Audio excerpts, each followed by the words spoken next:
नमस्कार दोस्तों, हमने पिछली कक्षा में 5 प्रकारों से स्वरों का वर्गीकरण किया था। अगला प्रकार होगा आभ्यंतर प्रयत्न के आधार पर स्वरों के भेद। नंबर 6, आभ्यंतर प्रयत्न के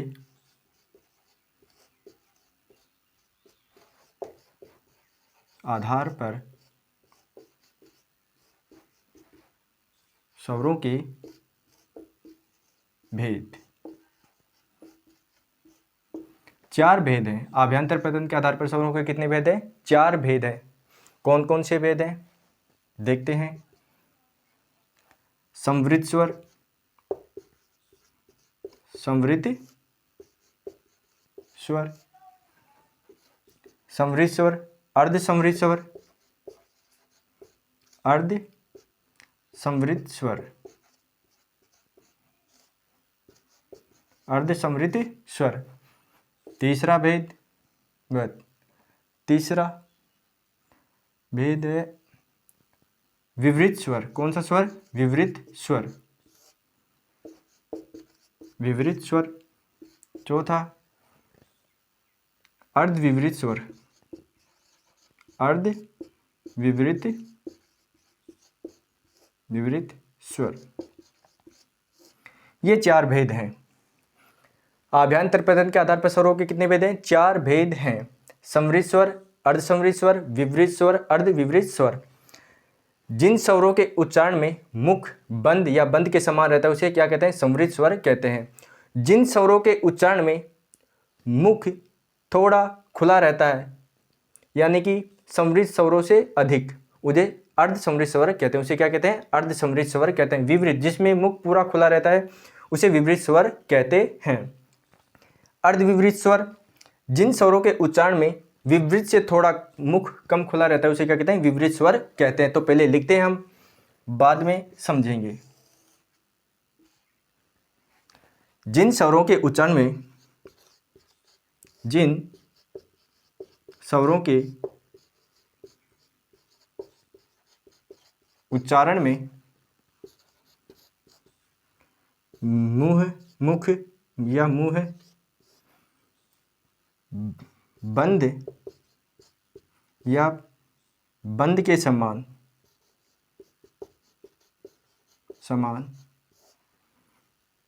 रहता है। अगर मुख बंद ही हो जाएगा तो उच्चारण नहीं हो पाएगा, इसीलिए बंद के समान रहता है। अगला अर्ध समवृत्त स्वर, जिन स्वरों के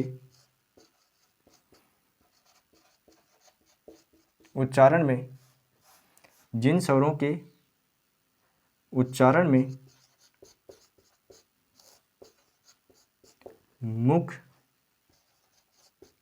मुंह थोड़ा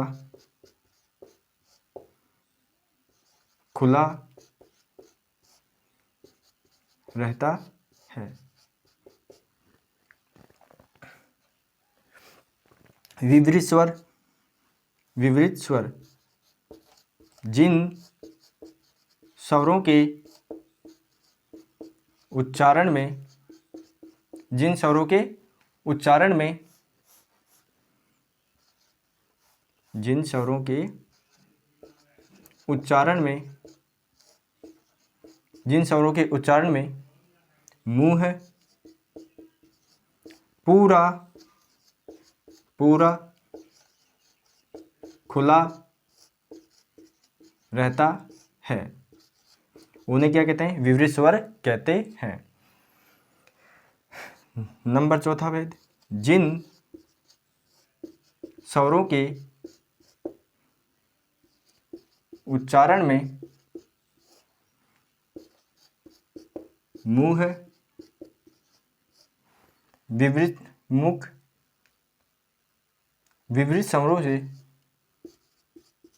विवृत स्वरों से कम खुलता है। अब देखिए अभ्यंतर प्रयत्न क्या? समवृत्त स्वर, अर्धसमवृत्त स्वर, विवृत स्वर, अर्ध विवृत स्वर।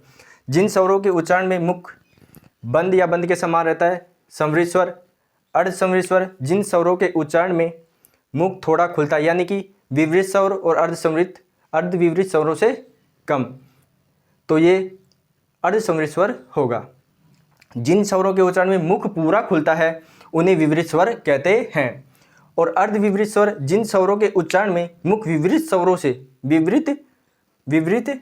से कम खुलता है, विवृत से कम खुलता है, सही है, विवृत से कम खुलता है, तो क्या कहते हैं, उन्हें अर्ध विवृत स्वर कहते हैं। तो देखिए कौन कौन से हैं इसमें ई है, ई,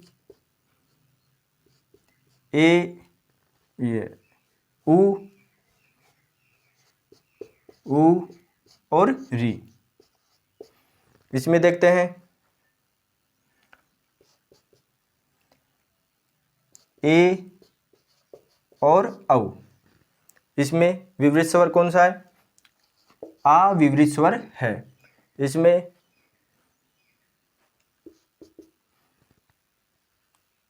ए, आई और औ, ये अर्ध समृद्ध स्वर है, अर्ध विवृत स्वर है। समृद्ध स्वर ई, उ और री, ई, उ, ई और री, ई, उ और री है। अर्ध समृद्ध स्वर ए और औ है, ओ है। विवृत स्वर, जिन स्वरों के उच्चारण में मुख पूरा खुलता है, आ स्वर है, जिसके उच्चारण में क्या मुख पूरा खुलता है। अर्ध विवृत स्वर, जिन स्वरों के उच्चारण में मुंह है विवृत से कम खुलता है, तो ए, आई और औ हैं। तो आप चाहें तो लिख भी सकते हैं इनको, मैं मिटाने वाला हूं इनको।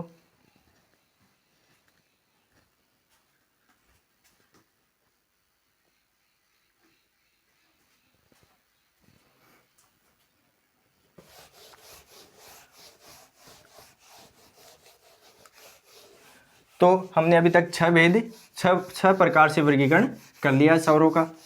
हमारा 7वां भेद होगा घोषत्व के आधार पर स्वरों के भेद। घोषत्व के आधार पर स्वरों के भेद, तो देखते हैं नंबर 7, घोषत्व के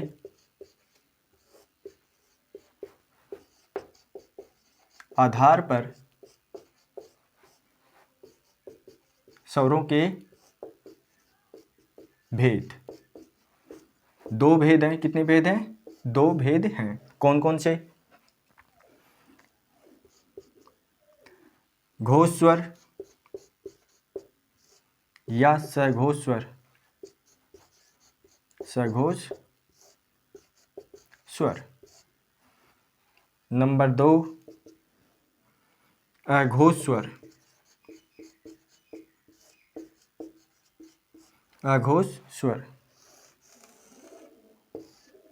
जिन स्वरों के उच्चारण में नाद होती है, गूंज होती है, उन्हें घोष स्वर कहते हैं। और जिन स्वरों के उच्चारण में केवल श्वास का उपयोग किया जाता है उसे क्या कहते हैं, अघोष स्वर कहते हैं। तो लिखते हैं,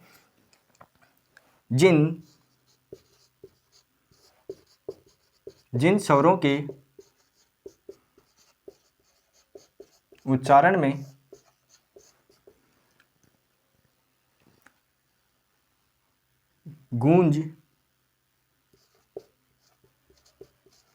गूंज या नाद होती है, उन्हें होती है अर्थात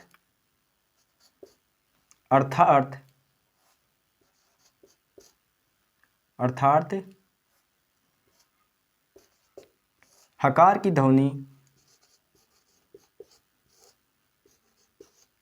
की ध्वनि सुनाई देती है।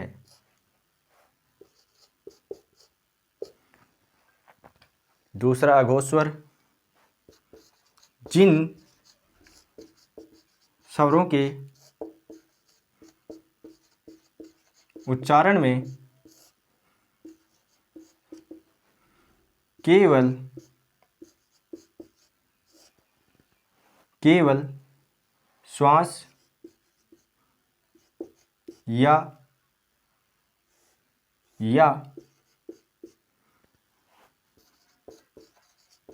वायु निकलती, श्वास या वायु मुख से निकलती है।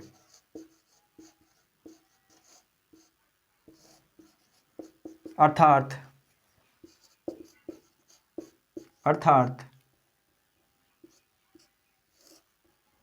हकार की ध्वनि सुनाई नहीं देती है। अब देखिए, घोषत्व के आधार पर स्वरों के दो भेद किए गए हैं, सघोष या घोष स्वर, अघोष स्वर। जिन स्वरों के उच्चारण में गूंज या नाद होती है या अर्थात हकार की ध्वनि सुनाई देती है, उन्हें क्या कहते हैं? सघोष स्वर या घोष स्वर कहते हैं। जिन स्वरों के उच्चारण में केवल श्वास या वायु मुख से बाहर निकलती है, गूंज नहीं होती अर्थात हकार की ध्वनि सुनाई नहीं देती, उन्हें अघोष स्वर कहते हैं। तो हम देखते हैं, अघोष स्वर, कोई स्वर अघोष नहीं है। कोई स्वर क्या नहीं है? अघोष स्वर नहीं है। सभी स्वर सघोष, सभी स्वर घोष या सघोष हैं।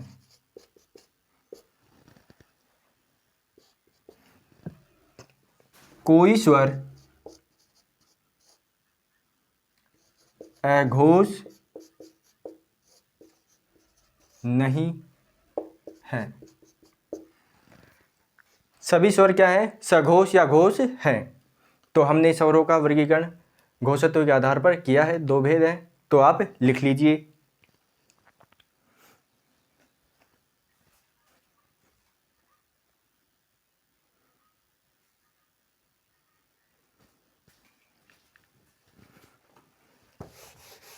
तो हमारा 8वां वर्गीकरण होगा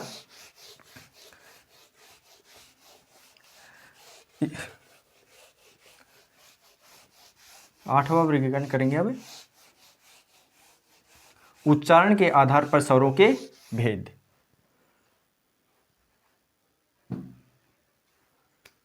उच्चारण के पहले तो उच्चारण के नंबर 8वां, उच्चारण के आधार पर स्वरों के भेद। दो भेद हैं। कितने भेद हैं? दो भेद हैं।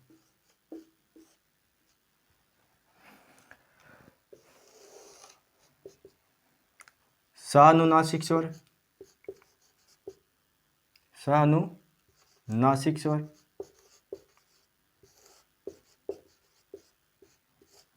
निरनुनासिक स्वर।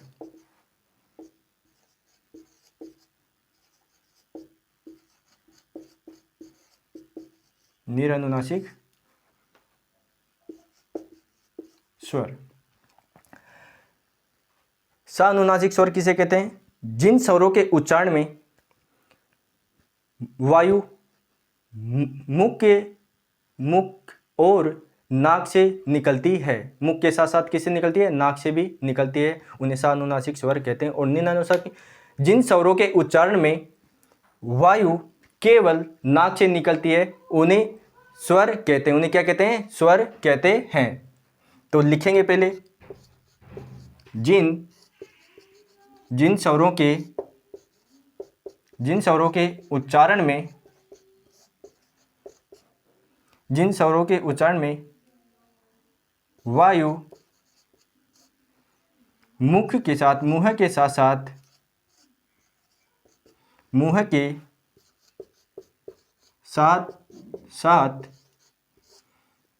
नाक से से भी नाक से भी निकलती है, निकलती है, निकलती है।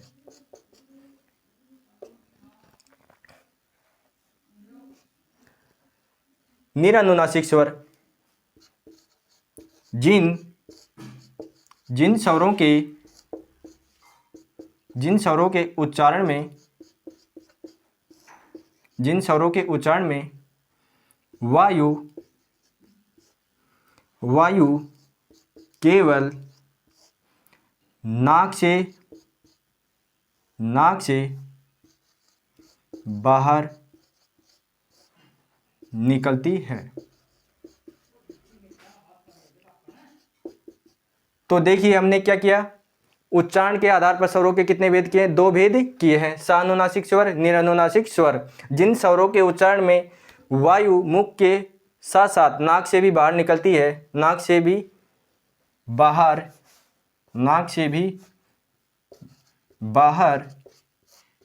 निकलती है,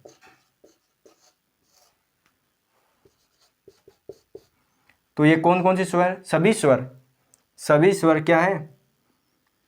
सानुनासिक स्वर हैं। सभी स्वर। जैसे उदाहरण लेते हैं, ए, ई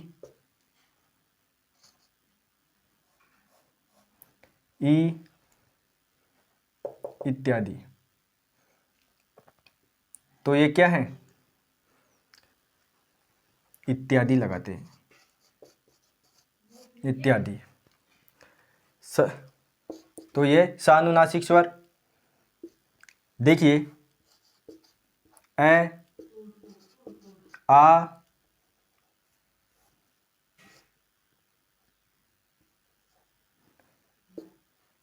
ई इत्यादि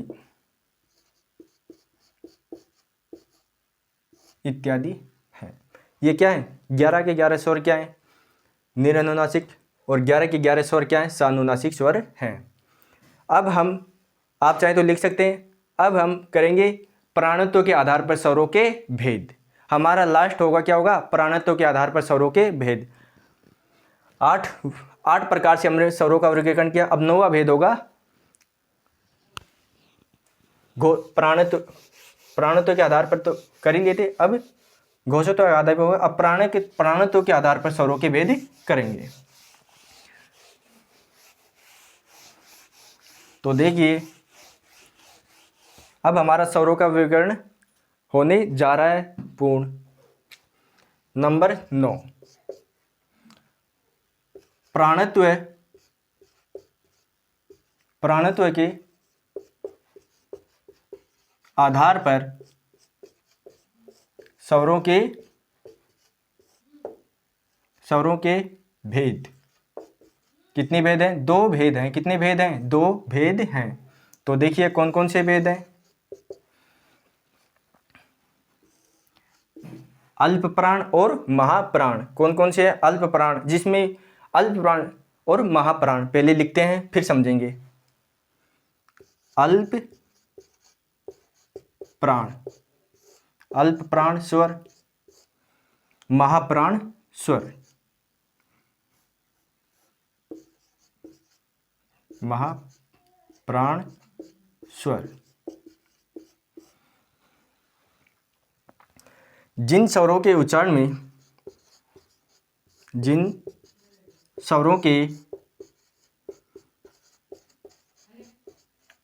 में वायु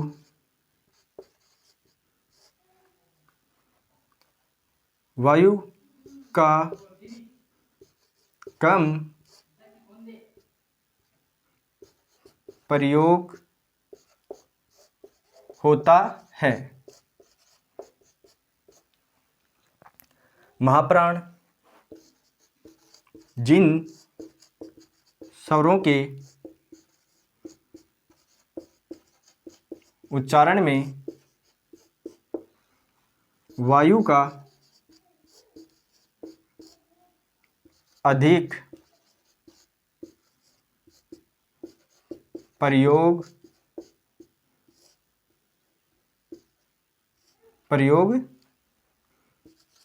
होता है।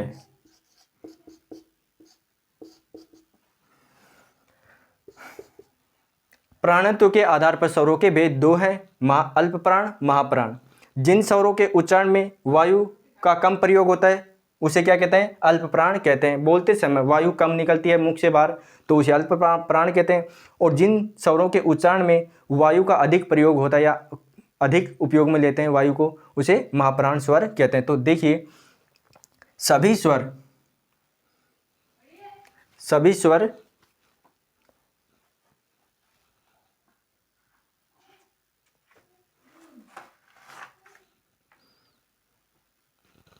सभी स्वर अल्प प्राण हैं। सभी स्वर कैसे हैं? अल्प प्राण हैं। सभी स्वर कैसे हैं? अल्प प्राण, अल्प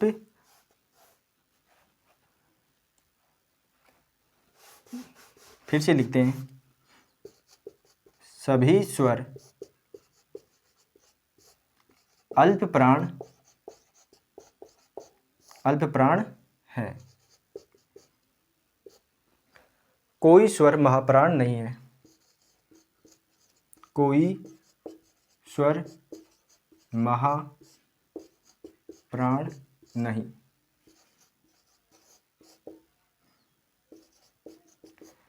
तो ये हो गया दोस्तों स्वरों का वर्गीकरण।